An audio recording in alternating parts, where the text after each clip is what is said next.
Today in UFO history. The Lac Chauvet, France photos. July 18th, 1952, Lac Chauvet, Puy-de-Dôme, France. 6:10 p.m. André Frégnal is hiking near Lac Chauvet, Puy-de-Dôme, France, when he sees a disk flying west to east in a straight line at constant speed. He immediately takes 2 photos when the object is at its largest apparent size, then 2 others when it is moving away to his left. It is in view for 50 seconds. According to a 1994 analysis of the photos by Pierre Guérin, quote, "The saucer stands out against the sky. The lack of sharpness of the image edges, visible at very high magnification, is about 1/100th millimeter, which approximately corresponds to the resolution limit of Panatomic X film for contrasted details.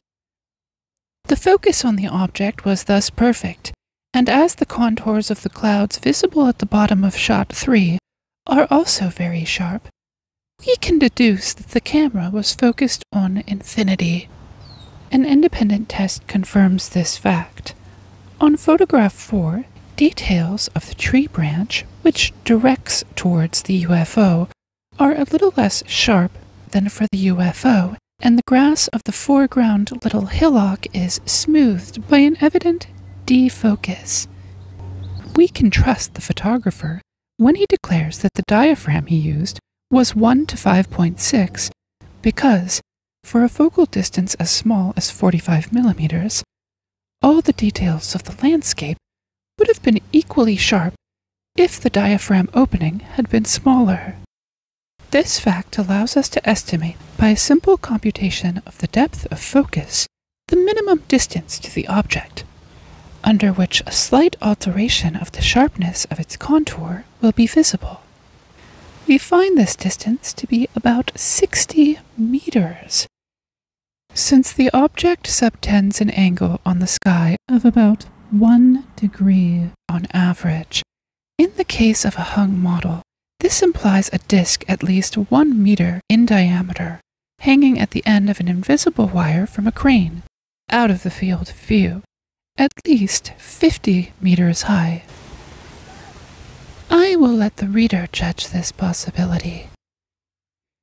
In fact, the object was much further than this minimum distance.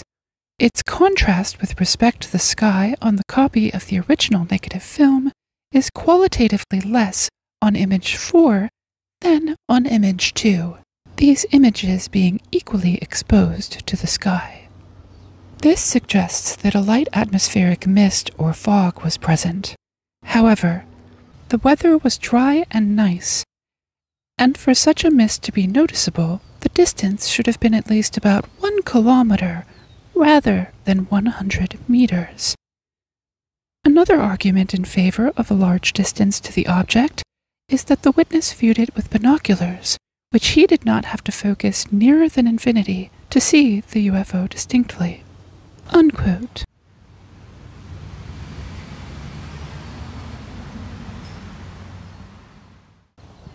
The original text and references for this story come from the Twitter account of Jeff Knox, and a link to these can be found in the episode description. Views expressed in these videos come from historical documents, and they are not necessarily the views of Jeff Knox or myself. Please check out his tweets for more. For more videos like this one, please like and follow my TikTok. I'm Telesma Blooorb, and I'm not an expert on the topics discussed. Thank you for watching.